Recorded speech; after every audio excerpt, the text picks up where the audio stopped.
네, 제가 우리 도청순 대표님과 토론에 참석하는 것들을 의논하면서 오늘 12시에 제가 통일부에서 오찬 회의가 지금 약속이 있어서 먼저 중간에 나서 있다고 말씀드렸습니다. 그래서 오늘 와서 보니까 이렇게 무더위에도 많은 선생님들이 와서 관심을 뜨겁게 표현해 주시고 계시는데 제가 중간에 일어나서에 대해서 정말로 죄송하다 말씀 다시 한번 먼저 드립니다. 그리고 오늘 제 내용은 시간 관계상 좀 짧게 우리 선생님 말씀하신 대로 말씀드리기 발제자 선생님들의 의견에 대해서 굉장히 많이 공감하면서 제가 보완해야 될 게 여러 가지가 많다는 생각이 들었습니다만 좀 짧게 말씀드리고 논산 갈말을 통해서 어떻게 풀 건가 그런 것들을 덧붙이도록 하겠습니다. 우선 먼저 타미플루 문제인데요. 타미플루는 제가 남북공동연락사무소 사무처장으로 근무할 때 진행됐던 사안입니다. 결론부터 말씀드리자면 우리는 트럭을 이동 개선까지 왔다가 다시 돌아가는 이동의 문제이기 때문에 제재 대상이 아니다 이렇게 봤는데 미국에서는 초기에 이것을 해석할 때 이동이라는 것은 왕복의 문제가 아니라 특정 시점에 어느 위치에 있었느냐의 문제이다. 그렇기 때문에 트럭이 어느 시점에 개선에 가 있다는 것 이것이 제재의 대상이다. 이렇게 이제 미국이 해석을 했습니다. 우리는 물론 이제 인도주의 문제를 했습니다만 그리고 이거에 대해서 강력하게 이의 제기를 했고 그래서 북한으로서는 상당히 황당한 일이었을 것입니다. 트럭이 가기라는 말 안 했기 때문에요. 제가 이제 그 당시 북한하고 그 문제에 대해서 좀 협상을 했습니다만 그 이야기는 뭐 다음에 기회가 되면 말씀드리려고요. 그래서 미국이 다시 이야기를 해가지고 이동의 문제를 인도주의제 물품의 왕복 문제는 이동의 제재 사항이 되지 않는다. 그렇게 해가지고 타미플루를 트럭을 통해 제공하기로 했습니다. 그런데 그때 무슨 일이 발생했냐면 국내에서 타미플루 부작용 사건이 발생했습니다. 언론에 보도가 되고요. 그리고 우리가 제공해주기로 한 타미플루가 우리가 보관하고 있었던 타미플루의 유효기간의 마지막 단계에 해당됐던 시점이었습니다. 그래서 북한에서는 남쪽에서 이걸 제공해주는 것에 대해서 고맙게 생각하나 타미플루 부작용 현상이 발생하고 있고 나와 언론에서 이렇게 나왔기 때문에 자기 전문가들이 타미플루의 부작용에 의해서 충분히 검토를 하고 있습니다. 그래서 검토 결과 알려져 있습니다. 하고 나서 이제 그 타미플루 문제는 그 이후에 더 이상 논의가 되지는 않았습니다. 참고로 말씀드리고요. 그리고 아울러서 이제 그걸 계기로 해가지고 우리가 이 제재의 애초의 취지와 다르게 오친그룹의 애초의 취지와 다르게 운영되는 것에 대해서 미국에 이의 제기를 했고 트럼프 대통령과 그 다음에 바이든 대통령에게도 이런 사안이 제재가 워킹그룹이 얼마나 잘못 운영되고 있는가 이런 것을 이야기해가지고 그 시점에서 트럼프 대통령이나 바이든 대통령 같은 경우에는 그 부분을 충분히 우리의 문제를 받아들였습니다. 그래서 트럼프 대통령 일기 트럼프 시기에 제재 문제에 대해서 다시 재검토를 해가지고 철도를 북한에 제공해 주는 것. 철도라는 건 이제 우리 여러 가지 시설과 장비가 들어가는 건데 그거는 이제 제재 대상에 세제됐었습니다. 그러나 코로나 때문에 철도를 북한에 놓지 못했다는 사정이 있다는 점 말씀드리고요. 한국민당 같은 경우에는 문재인 대통령이 도춘 선생님께서 아주 상세하게 잘 설명해 주셨는데 문재인 대통령의 회고록에는 참고로 이제 제가 회고록을 조금 말씀드리자면 문재인 대통령은 트럼프의 당선 가능성을 굉장히 높이 보고 있습니다. 그래서 문재인 대통령 회고록에는 트럼프에 대해서 비판하는 것 하나도 없습니다. 트럼프가 다시 재선되었을 때 북미 관계 개선의 가능성을 열어놔야 된다 이런 취지 때문에요. 그래서 여기도 보면 이제 선생님이 말씀하신 인용한 것도 보면 정확하게 미국이 어떻게 말했는지 모른다 이렇게 이야기했는데 그거는 공식적으로 미국이 하노이 결렬의 사항에 대해서 말해주지 않았다는 걸 말합니다. 우리가 판단하고 있지 않다는 의미는 아닙니다.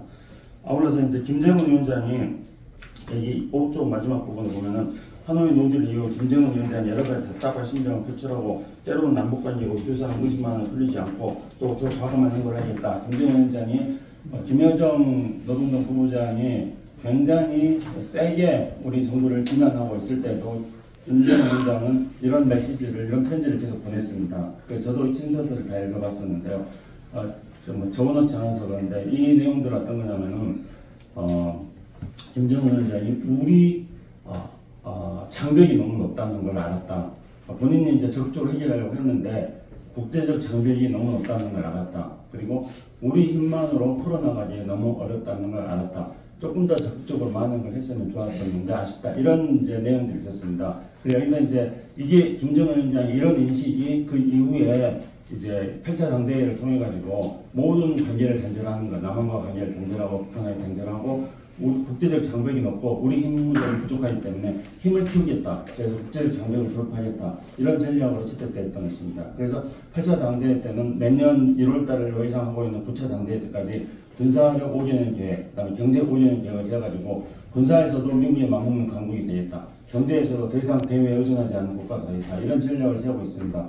그러면 저는 올해 10월 달에 노동당 창건 80도를 북한을 성대하게 축하할 겁니다. 그리고 내년 1월 달쯤에 9차 당대회가 되면 북한 특유의 언술체계를 사용해가지고 굉장히 5년 계획을 성공했고, 그리고 뭐 제가 그 언어를 어떻게 북한 생각할지 예상 못하겠습니다만은 내용을 조금 그냥 속되게 풀어본다면은 우리는 이제 미국하고 맞짱 떠도 절대 흔들리지 않을 정도의 초강대국이 되었다. 이제 이렇게 말할 겁니다. 이건 다시 말하면은 이제 하노이 회담이라든가 또는 판문점 회담에 나섰던 그때의 김정은이 아니다.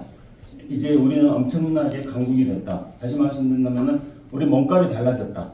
그러니까 이제 하노이 회담 때 말씀드렸던 5가지 문제 이것만 풀어주라. 그럼 우리 영변 해제하겠다. 우리 이렇게 안 한다는 거죠. 이제 앞으로 이제 그렇게 나갈 겁니다. 그게 이제 그 영변 원상 갈마에도 그대로 드러나고 있습니다. 그런데 이제 오늘 김혜정이 말하는 거는 아까도 말씀드렸듯이 북한은 김정은의 메시지와 김혜정의 어떤 담화라는 투트랙 전략을 구사했습니다. 그래서 2019년인가 20년인가 제가 정확히 기억이 안 나는데 한국이 깨지고 나서 김정은 위원장이 자력갱생으로 나가야 되는데 우리 그냥 속담으로 제가 그냥 말씀드리자면 아랫목이 온기가 윗목까지 가는데 시간이 걸리는 것입니다. 그래서 김정은 위원장이 명백하게 자력갱생으로 노선을 정면돌파 자력갱생 노선을 천명했는데 그런데 이제 김정은 위원장 모델은 우리 일꾼들이 아직도 어려우면 실적을 내기 위해서 중국에 나와가지고 남조선에 손 내민 일을 한다. 이런 거 하지 말아야 된다고 굉장히 단호하게 이야기합니다. 그래서 이제 남한하고 관계를 통해가지고 북한에 오기는 계획을 해나간다는 것은 자력갱생과 정면 돌파가 아니라는 김정은 위원장은 명백하게 그렇게 인식하고 있었습니다. 그렇기 때문에 김여정 부부장의 담화는 남한하고 안 한다는 그런 강력한 메시지입니다. 그리고 그거에 대해서 문재인 대통령한테는 편지를 보내면서 우리 입장이 이런 거다. 이렇게 이제 정중하게 설명했던 것이었고요. 그러면 지금 김여정이 왜 이렇게 또 나오느냐. 한동안 잠잠했다가 이거는 이제 우리 정부장관 새로 취임하고 또 APEC 앞두고 김정은 위원장 초청한다 그러고 뭐 또 우리 선생님 말씀하신 것처럼 원산 갈마에 뭐 APEC 때 트럼프 와가지고 원산 갈마 간다, 김정은 만난다 뭐 이런 이야기들이 끊임없이 나들고 있습니다. 근데 이제 참고로 남북 경험이 많으신 선생님들이시기 때문에 잘 아시겠지만은 이런 보도가 나오면은 이런 보도의 팩트와 상관없이 북한은 공화국의 영상을 심각하게 훼손하는 거라고 생각합니다. 그 무슨 말씀이냐면은 이렇게 되면은 모든 게 다 북한이 안 한다. 그러니까 미국도 트럼프도 하려고 그러고 남한 하려고 그러고 에페도 초청하고 다들 이렇게 한국과 북한, 미국은 적극적인데 북한이 소극적이어서 모든 문제가 북한으로 돌아간다. 이렇게 국제사회는 인식을 합니다. 우리도 실제로 그렇게 인식하지 않습니까? 솔직히 말씀드려서. 그러니까 이제 북한은 이렇게 얘기하는 것들이 공화국의 영상을 해서는 심각한 잘못이라고 생각하는 겁니다. 그러니까 우리가 뭐 초청하겠다, 뭐 한다 만큼 뭐 된다 이런 식으로 북한과 전혀 합의하지 않고 북한의 수요가 뭔지에 대해서 선파하지 않고 우리가 일방적으로 말하는 것은 그냥 우리는 말하고 나서 한번 던져보고 뭐 그걸로 끝이다 생각하지만 북한은 결과적으로 그 모든 책임이 북한으로 돌아오기 때문에 공화국 영상을 심각하게 훼손하는 거라 생각하니까 이런 거에 대해서 이제 북한은 굉장히 민감하게 반응을 합니다. 그렇기 때문에 이 시점에서 저는 김여정 담화가 다시 나왔다 이렇게 생각합니다. 그러면 이제 앞으로 문제는 저는 앞에도 말씀드린 것처럼 이제 우리 8.15 대통령의 메시지가 중요하다고 생각합니다. 그러니까 북한이 이렇다 하더라도 우리가 끊임없이 아주 뭐 디테일하게 뭘 하자 이런 게 아니라 한반도 평화와 남북관의 발전과 북한 뭐 부흥 강국 이야기한다고 그러는데 제가 요즘 그래서 부흥 번영 한반도의 부흥 번영을 위한 비전을 끊임없이 저는 제시해야 된다고 생각합니다. 김여정이 이렇게 답변했다 하더라도요. 뭐 디테일하게 누구 추천한다 뭐 이렇게 말하면 안 되는 거라 생각하고요. 그렇기 때문에 대통령 8.15 메시지가 중요하다고 생각하고 우리 이 평화회의에서도 남북 평화회의에서도 8.15 메시지 같은 것도 내는 것도 검토해 보실 수 생각합니다. 그것이 북한이 직접 답한다고 생각하지 않고 우리가 작은 증검다리를 하나씩 넣는 거다 이렇게 생각하면 된다고 봅니다. 그 북한은 노동당 10월 10일 80주년 창대 기념일을 상대히 칠 겁니다. 그걸 바탕으로 내년 9월달 당대에 나와서 앞에 말씀드린 대로 이제 우리는 과거 우리가 아니다 이렇게 나올 거고요. 그러면 이제 본격적인 북한이 대외적으로 나설 수 있는 것은 내년 이후라고 생각하고요. 제가 거듭 말씀드리자면 내년 이후로 하더라도 우리가 소극적일 필요는 없다. 그래서 이제 8.15에서 그런 메시지 같은 거 내는 건 필요하고 그래야지 내년 이후에 우리가 통일봉남을 가는 길을 막을 수 있다 이렇게 생각합니다. 원상갈마도 김정은 위원장이 이런 구상이 그대로 다 담겨져 있습니다. 그러니까 원상갈마 텔레비전 화면에서 보셨겠지만은 김정은 위원장이 2019년에 하노이 깨지고 나서 10월달 금강산을 가가지고 이런 허접한 것들 꼴도 싫다 없애버려라. 선대가 잘못한 거다 이렇게 말했습니다. 근데 우리가 생각해 보시면 금강산도 가셨겠지만 금강산에 있는 숙소라든가 뭐 이런 것들 전부 다 10년간 우리가 금강산 관광을 했습니다. 대부분의 컨테이너 건물들입니다. 그렇기 때문에 김정은은 남북관계 이 수준에 대해서 이제 안 하겠다. 그러니까 자력갱생 정면 돌파는 이런 거 아니다 해가지고 원상갈마를 통해서 보여주고 있는 겁니다. 원상갈마 보시다시피 엄청나게 활약이 도대체 북한이 어떻게 저렇게 지었나 싶을 정도로. 그래서 남한한테 던지는 메시지는 앞으로 남북관계라든가 남북민간교라든가 남북 경협이라든가 이런 거는 과거의 남북 대화는 우리가 쌀 필요 주고 북한 이산가족 응하고 이렇게 해서 남북 대화 시작했는데 이런 패턴은 아니다. 이런 것을 우리에게 말해주는 겁니다. 그렇다면 우리가 과연 옛날과 같이 우리가 북한이 요구하는 북한의 수요에 맞는 남북 교류라든가 민간 교류라든가 우리가 이런 걸 할 수 있는 내부 준비가 되어 있는가? 우리가 과연 금강산 관광을 했던 것도 제대로 못했지만은 원상갈마에서 북한이 만들어 놓은 것만큼의 우리가 할 수 있는 지금 내부 준비가 되어 있는가? 이런 것들 정립을 저라고 생각합니다.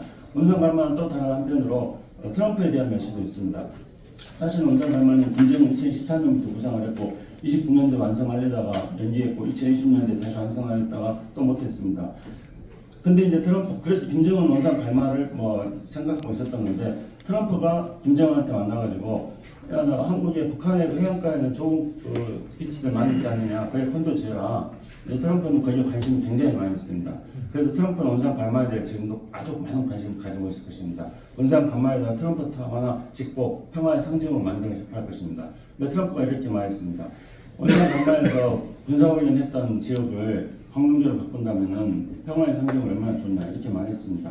그런데 실제로 2014년까지 원상갈마 개발하기 직전까지 김정은 개발을 구상하기 직전까지 원상갈마에서 미사일 훈련을 했습니다. 그래서 대포 발사하고 미사일 훈련이나 군사 훈련을 했는데 그게가 지금 관광지로 바뀐 거죠.